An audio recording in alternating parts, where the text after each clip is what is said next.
What up, everybody? This is Juggalotus Faygoluvers on the phone today with Demrick, Axe Warrior himself. What up, man? How you doing? I'm doing great, man. Doing great. Well, you have an album coming out on the 24th of this month. What can you tell us about it? Losing Focus. It's my first album. I've done some mixtapes in the past, but this is my first official solo work. I also had the Serial Killers project, Right. which was an album in itself. But Losing Focus is basically stepping away from the norm, just saying fuck the radio and trying to take somebody on a ride. It's meant to be played from track 1 to track 16, and just something you can sit down, smoke, and vibe to. And it's meant for your car rides. It's meant for your vibes. It's meant for your pre-parties, and there's some music there that you can have fun too. But there's definitely some content, and definitely a stony record is what I was trying to, not even trying to, because I definitely accomplished the goal. But I always had a vision of, like, when you're 16 years old and you hopping in your car with your homies and you hotboxing, and Uh huh. that album you played, Definitely. and I wanted to make that album. So that's what I did. Dope, man. Now, jumping backwards a little bit, you mentioned the Serial Killers album. That was with Be Real, yourself. I reviewed this album. Who's the third member of that group there? Yeah, Exhibit. Exhibit, that's right. How did you hook up with those legends, man? Like, that's definitely Cali legends right there. How did that whole project come together? Initially, I was in a group when I was just first coming up in Philly, like, just in this, like, kind of like way more involved with the street life than rapping. Right. And then I met Corrupt, and Corrupt liked what my group was doing. Invited us to come to LA, set us up with a spot, got us living out here, and from there I met Be Real. And I met Be Real, and Be Real took a real interest in my solo music. And he put me, like, on his Smoke and Mirrors, his solo release. He put me on the Cypress Hill Rise Up album, Hmm. took me out on the road, and Muggs was working on a Soul Assassins album. It's called Soul Assassins Intermissions. And me and X did a song for that project, and it took off. Me and Exhibit at least took off online, so he started taking me out on tour with him. So that's Nice. how my relationships were created with these guys, and we just always consistently make music. Like, if you look up Demrick and Be Real, you'll see a whole, like, you'll see a bunch of songs. If you look up the same thing with Exhibit, you'll see a bunch of songs. And so we just started making records together. X and Be Real started sharing a studio. We started working on records together, and that's how we got an album. Very nice, very nice. Now, in talking to Mad Child, I did an interview with him here in Tucson not that long ago, and he mentioned that you had signed to the Bax label. Um, what's your relationship with Mad Child like? I know he's on this upcoming album, but are you guys planning to go out on a tour together? Is there any plans for that in the future? Yeah, we just got back from Canada. We just went on a tour together. Okay. We spent 3.5 weeks in Canada just rocking shows. I've been back for 2 weeks. He's in Europe now with Swollen members. Right. I mean, the relationship is good because initially I got a call from his business partner to open up, or his manager, and the guy who owns half the label with him, to open up for a show in Hollywood for Mm. him at the Whiskey a Go Go on Sunset Strip. And so I went down there. I did the show. Uh, I noticed that Mad Child and his management, his team, they all showed up like halfway through my set, and I could see them watching my set and everything. And afterwards, they asked me what I had planned. I had an album that I had ready. I was getting ready to put out, which was Losing Focus, and he asked me could I come through and play him the album. So I went through and played it, and they really understood my vision of where I want to go with my artistry, and the vibe was right. They had a clear understanding of where I was trying to go, and their ideas for helping me were, like, amazing, to help me get there. For sure. And then really what really sold me, though, is Mad Child started telling me about his Battle Axe Warrior movement, Hmm. and, like, what he's been building over the years, and all the fans and the members and the dedication that's involved with the Bax War movement. And I was like, once he started to introduce me into that world, I was kind of like, blown away, because, like, those are the fans that you want. Those are Definitely. the people that you want with you, is like real people who love music, that don't give a fuck about the radio, don't give a fuck about anything else except, we're gonna ride for ours. Right. And so that energy was I was excited by that, and so that was like the other thing. And me and Matt Child, we started working on music together. We dropped that Mental music video a couple weeks ago, the song we did, and it did really well, received really well. There were a lot of the Warriors at the shows, lots of in Canada, lots of love. So, it's a strong relationship. Definitely, definitely. That's a good thing to hear, man. Now, dipping back into the underground movement for a minute, because that's where the Axe Warriors live. That's where the technicians live. That's where the Juggalos live. And it's kind of a Yeah, crossover on all the groups down here in the underground. At those shows in Canada, were you approached by more than just the Axe Warriors? Were there lows in the crowd, definitely Juggalo technicians? kids coming to the shows. Definitely fans of Tech Nine at the shows, and some serial killer fans that see me, open up for or rock on stage. I've been to Canada twice before, hype man and for X. Oh, So cool. it's just a bunch of all those fans, man, and it's really a good thing to see them show out such numbers to support up, underground hip hop.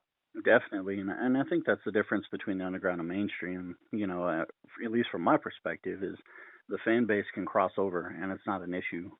Whereas in mainstream, you kind of get stuck in a little clique, if you will. And I don't know. You have been out in Cali with a lot of bigger name guys, Corrupt, Exhibit, Be Real, and of course they have that mainstream success, but they also kind of resonate with the underground too. How do you, as an artist, walk that line so that you don't get kind of pigeonholed into one or the other? I think it has to do with my music, and it has to do with my perception of making music.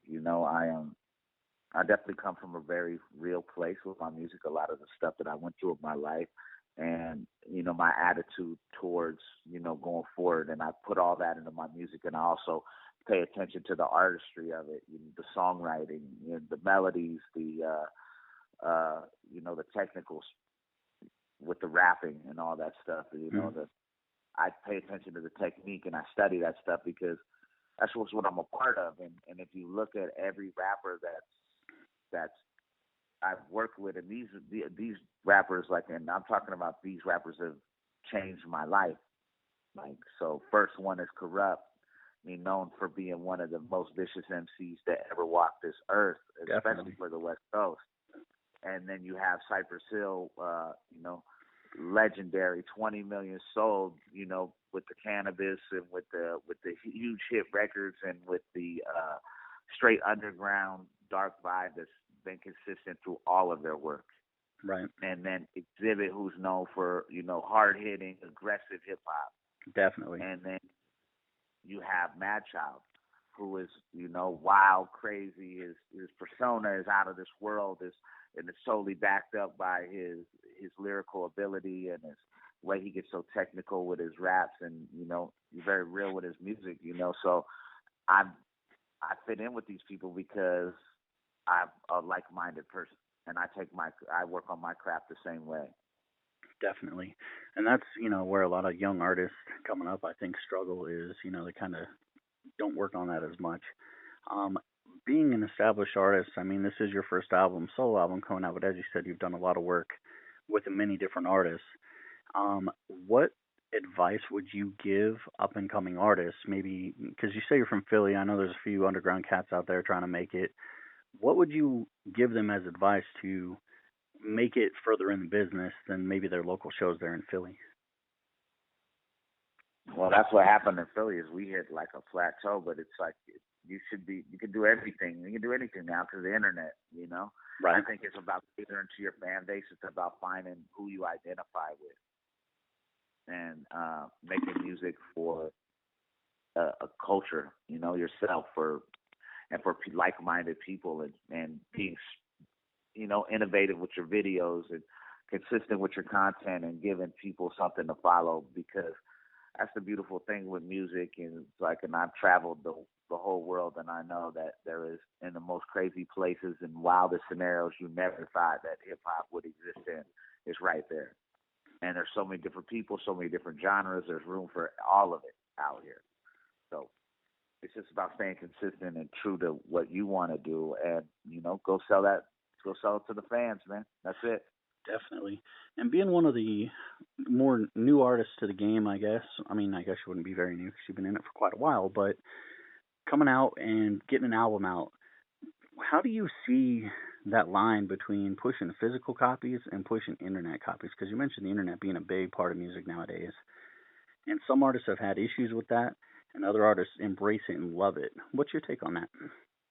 I mean, since this is my first thing that I'm ever selling like that, I'm just excited. Whoever, I feel like the diehard fans are gonna want to pick up the physical copies just because it's more for memorabilia purposes now. Because Definitely. not even I can't, and I get stuff off iTunes all the time.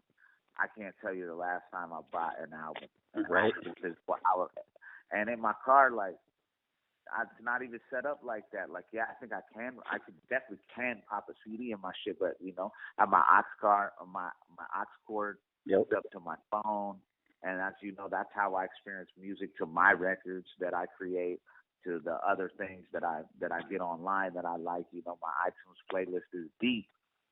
With all kinds of shit, just the kind of stuff like to hold the amount of music that I have in my phone in my car would be crazy. Right. So I think that I'm definitely with it, with the times, with that, and I just feel like the diehard people, we took pride in this artwork that we did on the cover. I mean, we went out to the Salt Sea and shot some crazy photos, and the imagery with the music, it all matches up very well. So we took time to put a real quality, art package together to go with the music. And the reason why I did that is for myself and for the diehard fans who are gonna want a copy, gonna want to get a signed copy, gonna want to hold on to this and be like, damn, this is Battle Axe, Warriors 2.0. Like, this is the beginning of that. Or this is Demrick's first album. Like, I want to have that forever. That's why I made it for people like myself who believe in it that much and who want to have that for their records. Definitely. Definitely. Now, your album coming out has features with Mad Child, Be Real, Exhibit. Any other people on there we should know about? Logic, uh, Busy Right, um, Kingship, my homeboy Kid Upstairs. That's all. That's the list. Oh, and Futuristic. The homie Futuristic's on the album too. And yeah, people should just know that it's all produced by Cali Cleve.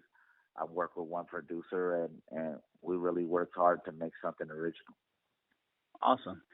Now, you mentioned touring in Canada. Is there any plans for you to do a solo tour here in the U.S. or tour with Matt or any Be Real, Cypress Hill, any of that in the near future? Yeah, definitely a lot of tours, lot of opportunities that seem to be working themselves out right now.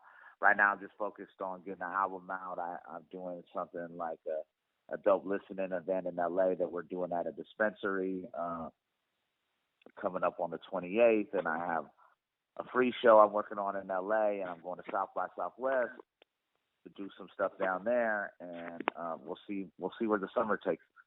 Very nice, very nice. Now, with our website geared mostly towards Juggalos, one of Yeah, the biggest things that we have going on is the gathering. Would you love at and I some and point I in the made future to I do made that? the gathering. I hype man for exhibit at the gathering. Oh, cool. I did not know that. So, what'd you think when you were there, man? It's definitely its own breed.